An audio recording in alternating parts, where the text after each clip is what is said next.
কদিন ঠিক থাকছে, মাসে ধরুন 15 দিন ঠিক থাকছে, তারপর 15 দিন আবার একদম পেশা থেকেই। পূর্ণেন্দু পাত্র, তাই তো বাবার? বাবার নাম নরেন পাত্র।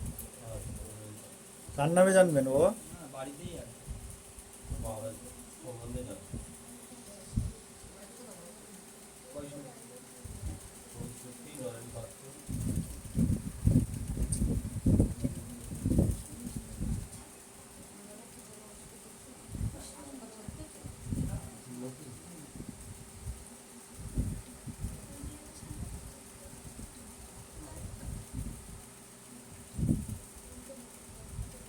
বলো বাবা বলো।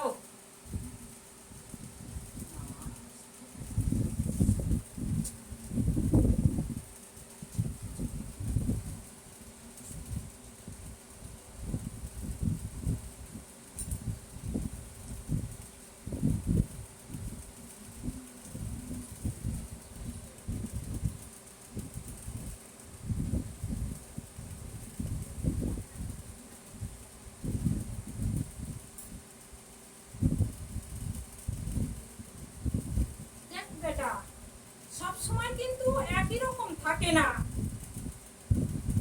হ্যাঁ, সবসময়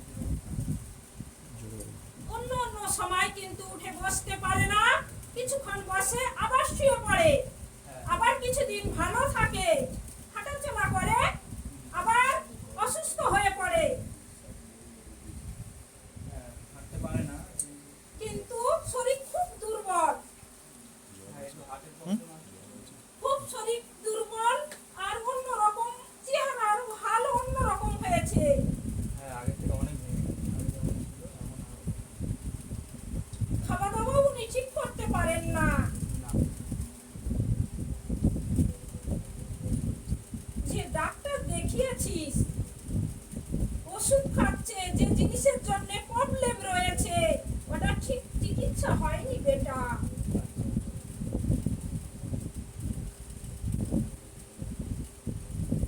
তাহলে অন্য ডাক্তার দেখাতে হবে।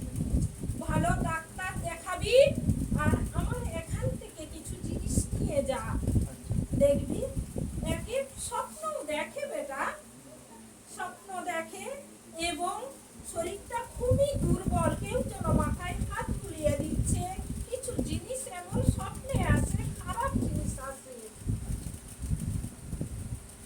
বাড়ি ওই যে বাড়িটা, ওটা তো আমাদের ভাড়া বাড়ি। ওই বাড়িতে ঢোকার পর থেকেই যেন ওরকম মানে কারোর না কারোর একটা রোগ কিছু লেগেই থাকে।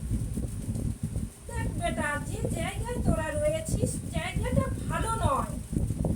কিছুদিন আগে ওখানে অপঘাত মৃত্যু হয়েছিল, হ্যাঁ, সেই সব জিনিসগুলো ওখানে রয়েছে, বারে বারে কিন্তু আকর্ষণ করে।